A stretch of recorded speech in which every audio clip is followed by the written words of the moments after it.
Welcome to Your Brand Amplified, the podcast where we interview marketers, publicists, and brands to learn their stories, what makes them tick, and tips and tricks that make a difference.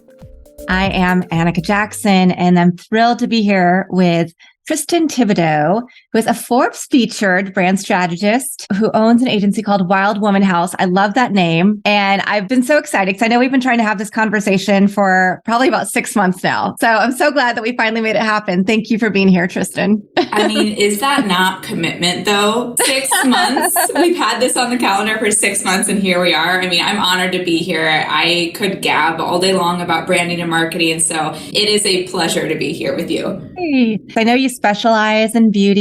You've done wellness beauty. You've done a lot of different things. When I look at your website and your socials and your LinkedIn, what propelled you to be interested in marketing and branding in the first place? Yeah, so I became an entrepreneur back in 2016. Here's a little bit of a plot twist. My academic background is actually in nutrition and dietetics. So the crazy part, and the part that I used to have a lot of insecurities about, but now I'm so proud to share, is that I really don't have any formal education around branding or marketing. Everything that I teach and that I now work on with clients is self-taught through years of entrepreneurship, but then also just becoming a mentor and a student of mentors in the branding and marketing space and kind of being their right hand and learning everything from them.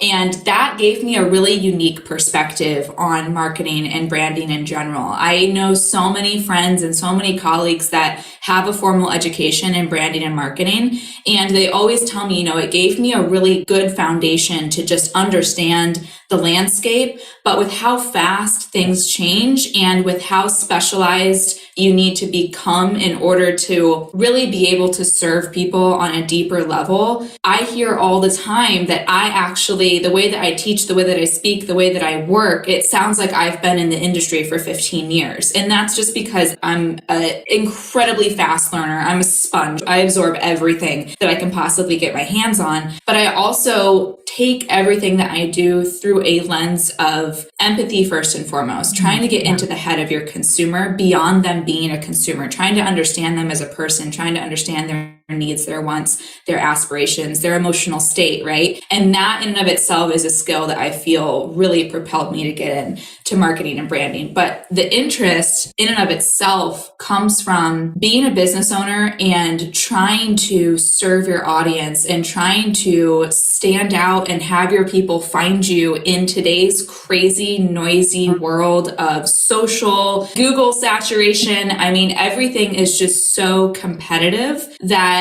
I realize the importance of being able to understand your audience and being able to tell a strong story and being able to create a solution for them. And this is, again, like a 10,000 foot view, but being able to create a solution for your people that is so intuitive and it just fits perfectly into their life. That being able to understand your consumer in that way is an invaluable skill set that every entrepreneur, every business owner needs to know, at least that 10,000 foot view. And it's something that is such a game changer and just lit me up from the very beginning. So that's kind of like a zigzaggy story of how we got here. But at the end of the day, it just comes down to, I understand the heart and the hustle and the soul of the entrepreneurs that I work with. And when you can come in and help them run their business more efficiently, see results more quickly, and also just have a deeper connection to the work that they're doing, there's nothing more fulfilling than that. So that's what keeps me going every single day. I love it. You're totally preaching to the choir right now. What I find interesting, because I know we do a lot of similar work, just in different verticals. I have had clients come to me and say, I'm ready for PR. And I'm like, bless your heart. Oh. No, you're not. I lived in the South for a while. But yeah, I have people come in and they have their business idea. They're ready to get it started, but they haven't done the work to identify who they really are as a brand, who their customer personas are, like what's their market differentiator between everybody else out there doing the same thing. And so I have to take them back to that and say, no, we need to start here because it does, to your point, just the results are so much better. Yeah, it might take a little more time, but having that foundation makes our lives easier when we're looking at how to structure marketing and PR as some of the strategies and tactics we're going to use for them if we're going beyond the brand building, right? Beyond that initial stage. 100%. And a perspective I would love more entrepreneurs to at least try on is what you do through the efforts of marketing and branding is you develop such a deep insight of your industry, the sector that your business is playing in, your target audience, why you operate in the world that you operate in, and then what is the invaluable solution or what is the value that you are actually imparting as a business. Through that understanding, you are then enabled to make better investment decisions, better hiring decisions, better decisions in terms of, let's just say, your product-based product expansions, brand extensions, product improvements or innovations. If you're service-based, you're able to better communicate or better narrow down what is the scope that I am covering. How do I talk to people, especially if you are in any sort of a non-essential sector of any industry where your product or your service is not going to make or break somebody's day. It's more of that added luxury. It's a chosen feature of somebody's day. When they invest in your service, they invest in your product. It's not something that they need to survive. At that point, we're selling almost like a luxury in a sense. We're selling a non-essential.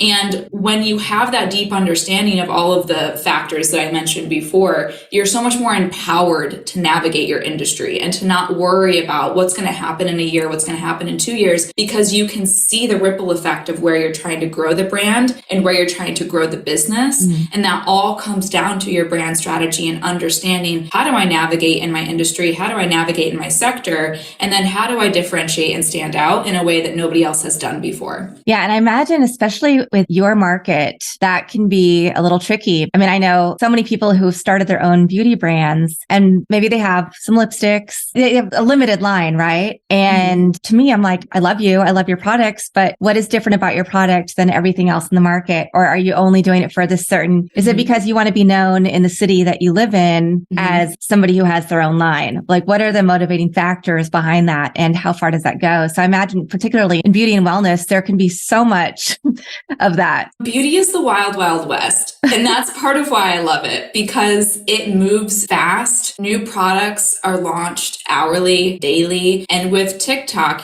granted, we're in a weird space with TikTok right now. We don't need to go into it. but with TikTok in recent years, we have seen more beauty brands launch direct to consumer, real scrappy, take off, go viral, hit huge numbers, and then some tank, some survive. So in an industry like that, where there's so much saturation, but on top of the saturation, there's also gigantic gaps in the market, which I'm going to tell you all about those gaps, because this is the aspect of brand strategy that I don't think most business owners think about in terms of finding those gaps of opportunity in a saturated market. And so it really comes down to, like, what are the weak spots? I'm going to speak specifically about beauty, but just in general, what are the weak spots in my industry from a cultural, societal level down to how are we reaching our consumers? Who's being left out, right? Those are your gaps. Those are your industry gaps. That's your opportunity for innovation and disruption. Who's being left out? Who is not getting adequate solutions compared to the broad public, right? Well, if we look at beauty, those that are disabled, anybody with a physical, mental impairment that it stops them from using a product in a way that somebody that does not have an impairment would function in. So if we think about makeup brushes, if we think about application, if we think about the way that products dispense, can we innovate through that lens? To reach a brand new underserved segment of beauty consumers, right? That's a huge gap. Another gap, anything to do with melanated skin, anything to do with hair texture is a huge gap in the market. Anybody that is BIPOC, has melanated skin, vastly underserved population, because science innovation is not there. Understanding of the needs for melanated skin and textured hair is not there. Funding for women of color brands that are run by BIPOC individuals, not there, right? And then we can also look at the LGBT community within beauty. I mean, massively underserved. It's becoming more popular in the last decade in the States, But what about countries that are more conservative politically or religiously? Those consumers are still underserved. There are global companies that are available to those consumers, but then retract their politics, shrink their view so that they can continue to sell to those industries where the politics are maybe more conservative. But that is still going with the status quo, and it's leaving a tremendous amount of people underserved. This is how you identify a gap in a market, no matter how saturated it may feel, is you always ask yourself, who's being left out? Who are the underserved populations? And where do we need innovation and disruption for the sake of equality and accessibility? And that's the perspective that I take with beauty. Anytime I work with a brand, I'm always asking the question, who is not being served and how can we serve these individuals, right? And that's what leaves you open to endless possibilities instead of launching another moisturizer on top of the thousands of moisturizers that exist that maybe they feature a hero ingredient, but ultimately not really disrupting anything, not really offering anything innovative. We don't have any more space for brands like that. We need brands that are coming in, disrupting industries and serving people that are underserved. I don't know. I could keep going, but I think you get the point. I am so here for this because just so many things came to mind. Like when you started talking about holes in the market, I immediately went to differently abled. And that's the first thing that you said. And then I was thinking, you said LGBTQ. I said, yeah, what about, like, I have a family member, right, who's transitioning,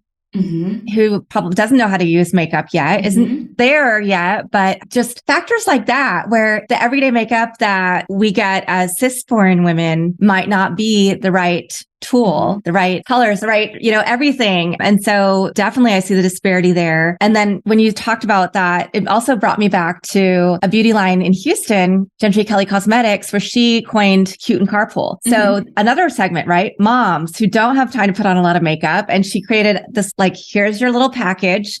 Here's the order you put everything on. And this way, it doesn't matter if you're wearing sweats, pajamas, whatever, when you're driving your kids to and from school, you can at least, like, what people will see out your window will look presentable.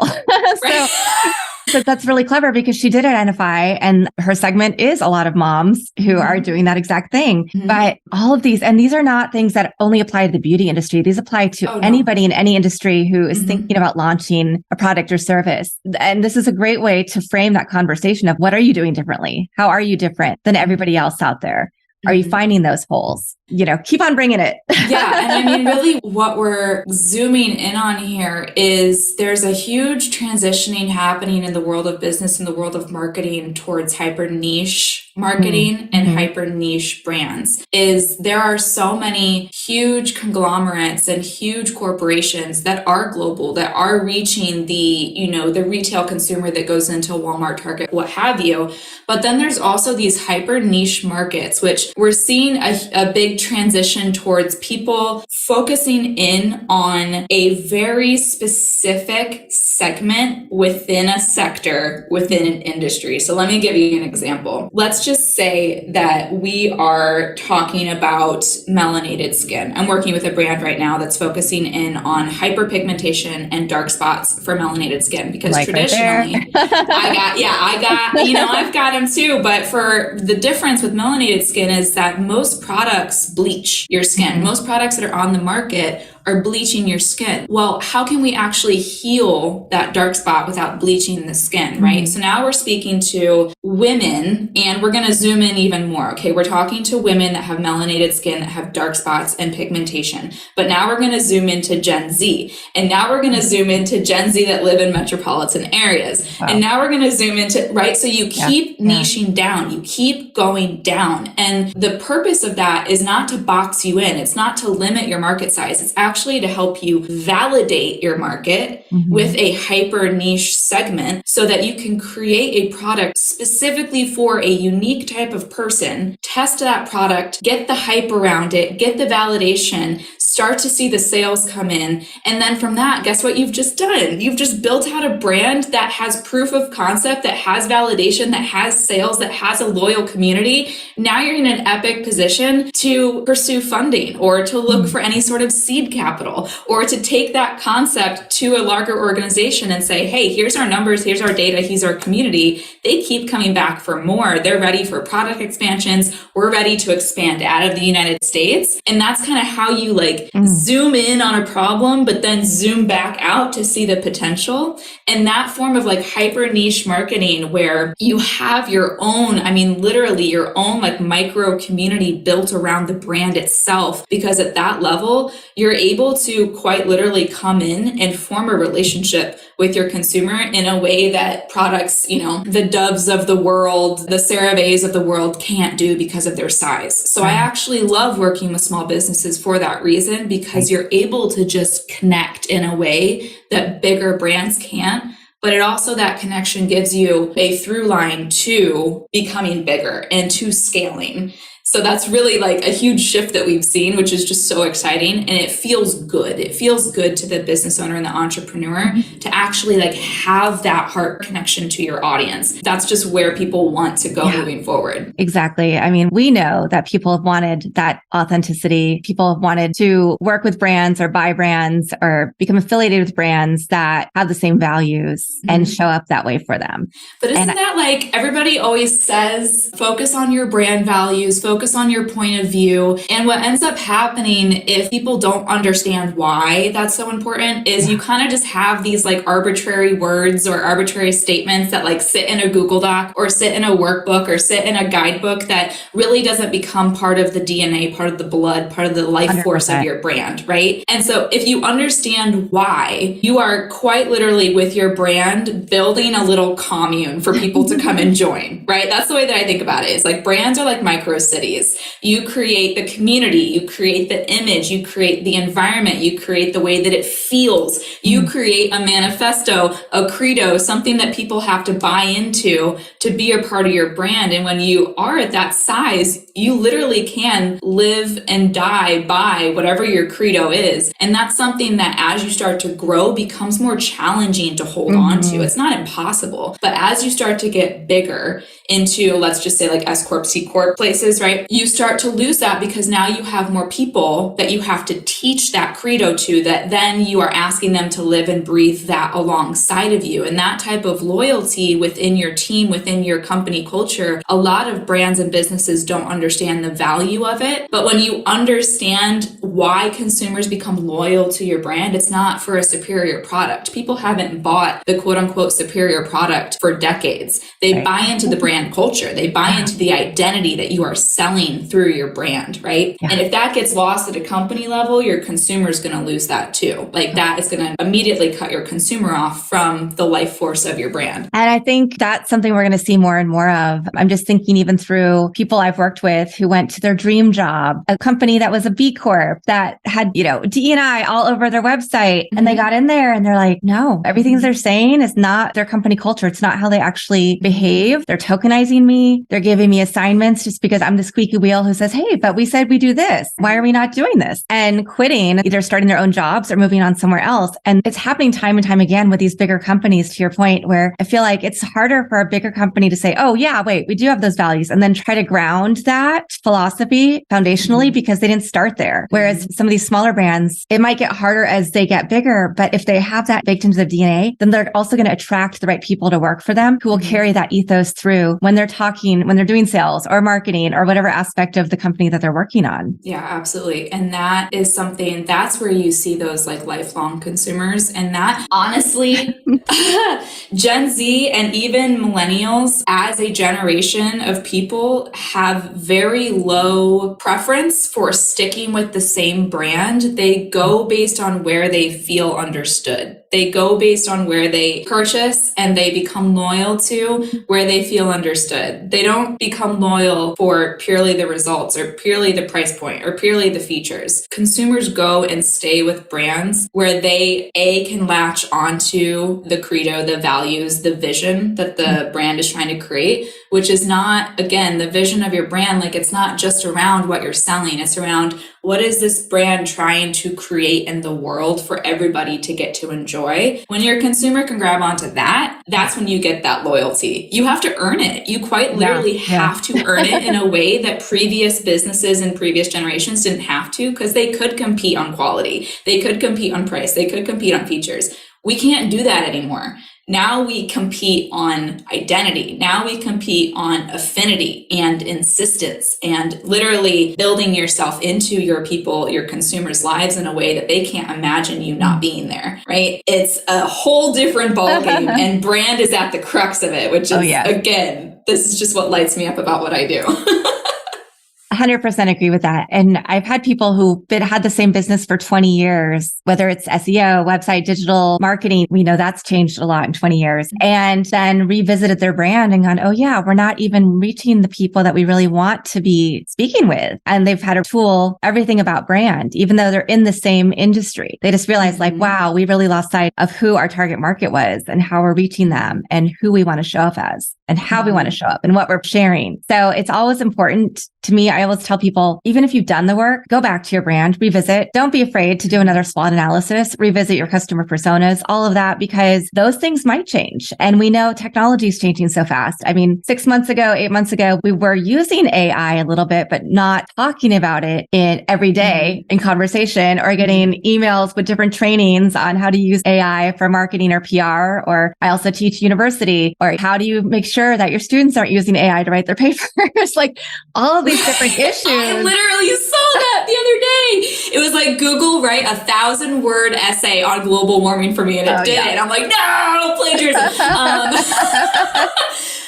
But back to the point of just really making sure that your brand evolves with your business. I am of the camp that if your brand is not evolving with your business is going to go extinct or become irrelevant much faster than it would if you prioritize brand. The reason being, your consumer evolves over time the same way that you evolve as a person. We're talking to people, we're selling to people, we are engaging with people. People change in terms of their preferences. And let's just say your brand is speaking to Gen Z, right? Well, as Gen Z matures, as they get more buying power, as they start to have more discretionary, their preferences are going to change. What they're looking for is going to change. What they're willing to pay for something is going to change. Their values might evolve over time as they become older, as they get more ingrained in the world, as they maybe start families or move countries or whatever it would be. Those preferences change. And if you're putting out the same messages, the same stories, the same product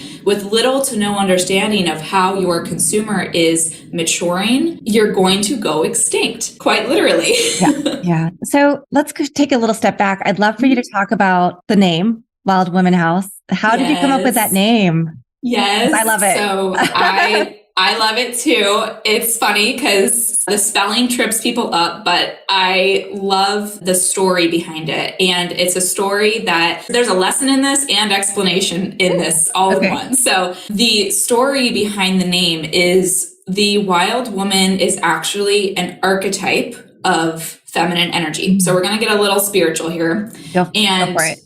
Within that archetype, the wild woman very much has to do, it's the rebel of the feminine archetype. Like it is the one that comes in and breaks down, disrupts, lights on fire, that which is not working, right? It identifies problems. It is there to use just the full creative force of feminine energy to improve, to tear down, to make better. And when I heard that term, I think it's been about 6 years at this point, the image that I got was of a empowered feminine individual, whether they were born a woman or not, does not matter. An empowered feminine individual that is out to create change, that is out to create an impact, and that is going to do it on her own terms, that is going to lead through her own volition, that has unique thoughts. And that was everything that I wanted the agency to embody in terms of the brands that we work with. We're in the beauty industry. Also, the people that we work with, we always say female or female identifying entrepreneurs. The reason being is if you kind of look around at the people that are filling roles of power, we'll just focus on the United States in terms of big companies, big brands, predominantly they're men, right? And there's something subconscious that happens within the minds of female and female identifying entrepreneurs, but then also younger generations of aspiring entrepreneurs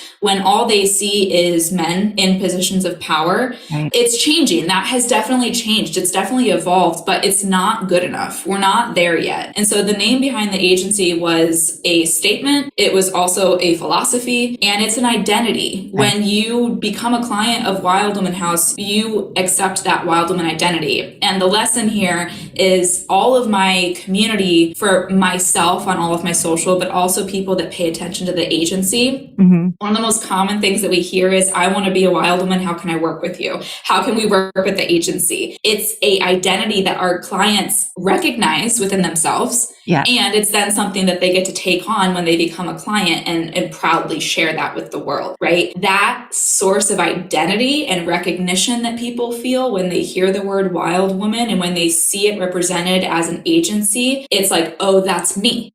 I want to work with them because that is me. I am that. And we are the same. That connection in and of itself is a huge selling point for the agency because it so strongly resonates with a specific type of person. So that's the lesson, is that is brand. That is a facet and an extension and a effect of our brand on our consumer. They resonate, they are magnetized, they're drawn in, it catches their attention. It stands out because it's spelled differently. Right. It's also a story in and of itself. So it's rich, it's vibrant, it has meaning, and it's something that will always stay with the agency until the agency no longer exists. Well, and you also have a podcast I was listening to, and you talk on the podcast about being really unapologetic about who you are, what your values are. And your name definitely has that boldness, that vibrancy, like you're saying. And you're saying, yeah, this is who we are. We're not going to be for everybody, but if you want to work with us, if this resonates, you're in the right place.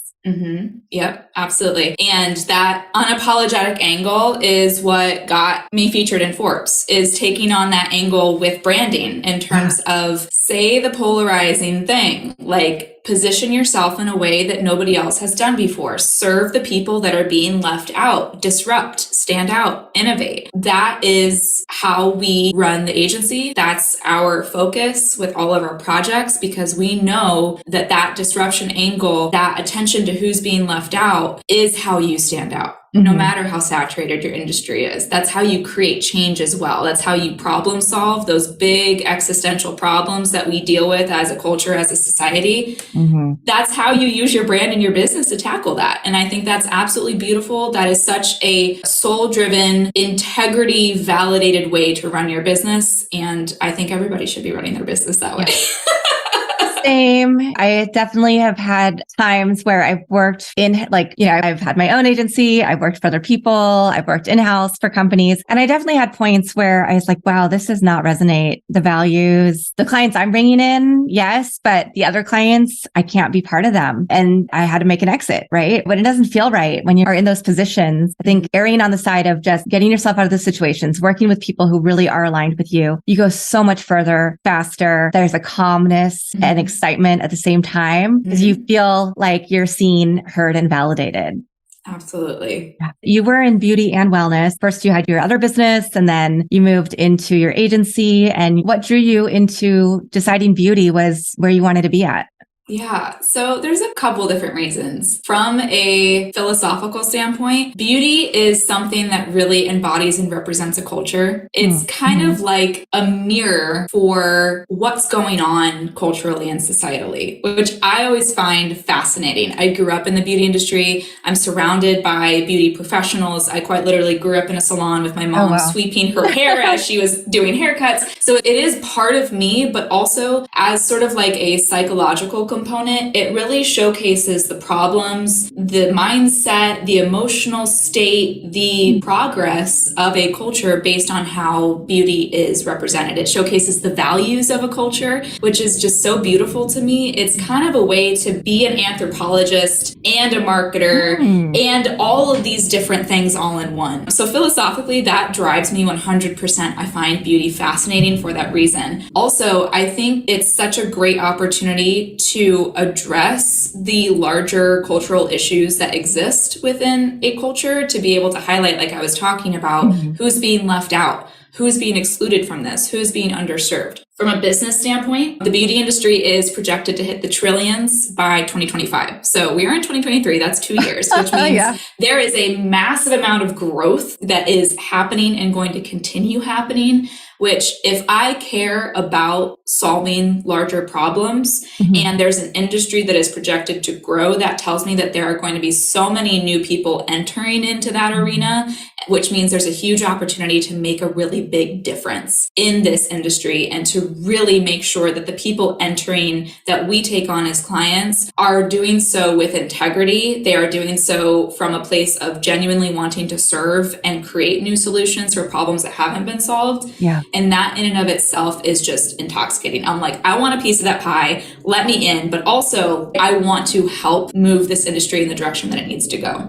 Yeah, I love that. Thank you for sharing. Of course. One of the other things I've seen recently on the PR side of things, especially with product-based businesses, and I wanted to get your take on this, is the advent of, we won't write about you unless you have affiliate links for us. I'm imagining that has to be really pervasive through the beauty industry. I mean, publications like Reader's Digest, which isn't going to be for every brand, but it's a big publication, right? They won't do anything. You have affiliate links, and a lot of the bigger publications are moving to that. So I wanted to get your take on that, see if you found that true, and then see what other trends, if there are brands that are listening that are beauty or non-beauty, but kind of need to know some of these little things that are happening in the world of PR now too.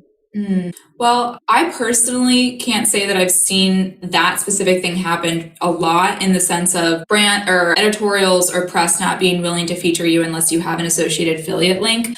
Because I work in beauty, if I'm ever dealing with any sort of affiliate, it's either from brand to influencer/creator or influencer. I'm working with an influencer and they're being approached by brands, right? So the biggest thing that I'm seeing there, and this is something that no matter what industry you're in, you can take this with you in terms of affiliates, working with creators or influencers, is there needs to be more effort from the brand in terms of actually building relationships with the creators and the influencers that they are sourcing out to, that they are collaborating with. A lot of brands focus way too much on volume when it comes to their creators and the people that they have as ambassadors or affiliates. They just want the numbers, which is why if you're on Instagram as a business, you've probably been hit up by a ton of really cheap jewelry companies that want to send you their jewelry or their swimsuits or whatever it is. A lot of companies are just focused on volume, and those are the companies that are kind of perpetuating the issues within an industry because all they care about is sales and conversions, right?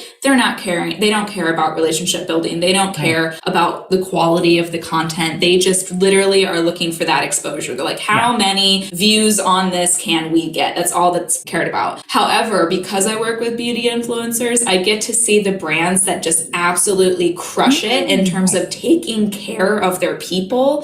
For example, Rare Beauty, in my opinion, is one of the leading brands for actually taking care of their creators and their influencers, creating innovative formulas and having a brand that means something. Selena Gomez is a huge advocate of mental health. That's also a part of who she is. So that bleeds into everything that Rare Beauty does. The brand donates consistently to organizations that support people with mental health issues, but the really cool thing that they do with their affiliates that everybody can take away is they pay attention to the lives of their creators. My client got married and she got from this brand, from Rare Beauty, a custom painted canvas of the location where she got married. Who does that? Oh my gosh. Who does that? That's so cool.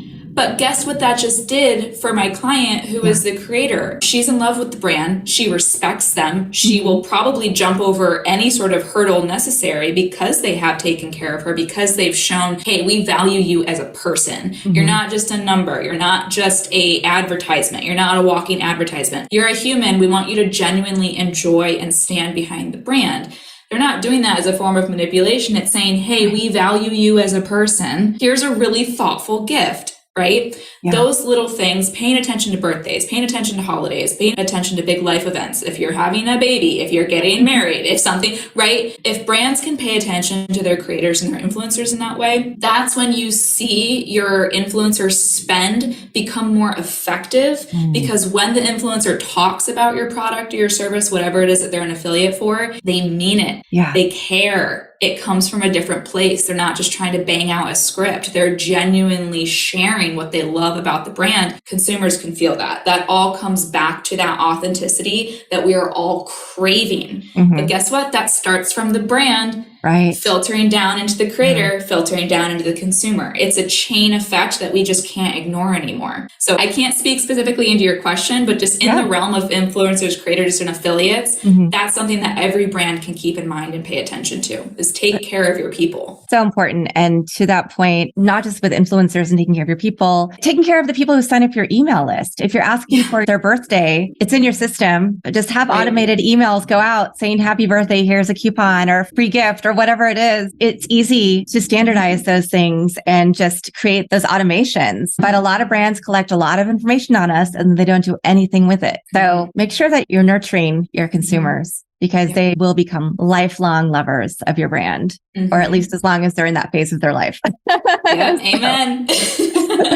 Wow, Tristan, this has been such a fun conversation. Is there anything that we left out that you wanted to share with the audience today as they're thinking about their approach to branding, marketing, PR? I think ultimately coming back to like what is at the DNA of what you do as a brand is a question that should perpetually repeat itself in your mind as long as your business is operating. And the reason being is that brand DNA, it's not just about how do we want to position ourselves or how do we want the consumer to view us. It's not even just about that. It's about you being able to stay connected every day to why you do what you do. And that's the hard part. Honestly, that is the hard part of running a business, because you've got 1,000 spinning plates. Half of them are probably on fire, right? Like you have the support that you need. Maybe you don't, but at the end of the day, it's so easy to get caught up in the little teeny tiny and also those big projects, right?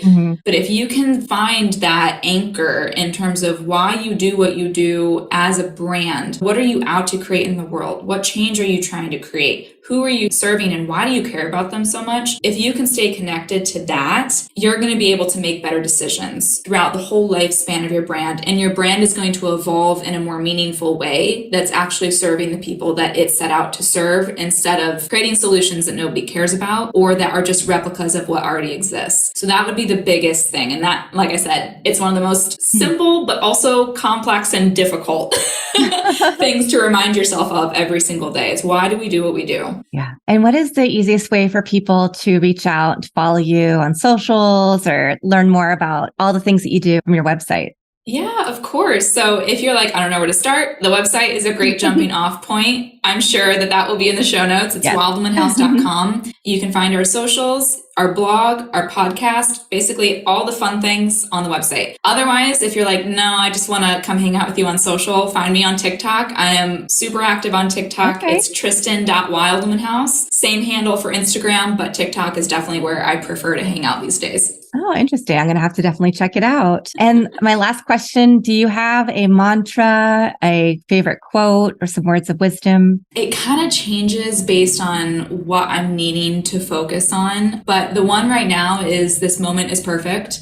And that's just a reminder for me to be really present, because I'm a Gemini. I am a type A woman. I pay attention to the details and, you miss out on the beauty of the moment that you're in when you're constantly in your head. Yeah. So that's not necessarily exclusively business related, but there's beauty in this moment is something that I'm trying to remind myself of this year, just to be present in my life more. Very cool. Thank you so much. I really, really loved our conversation. I know that our listeners will get a lot of value out of it. And I'm already teeing this up to share with my branding and PR class at the fall that I teach as one of the episodes that they must listen to for class. So I'm honored. Yeah. Thank you. And with that, thank you to the audience for listening to another episode, another amazing guest expert on Your Brand Amplified. I'll be back again in a few days with another special episode. Until then. Want more? Check out amplifywithannika.com or follow me on socials at amplifywithannika.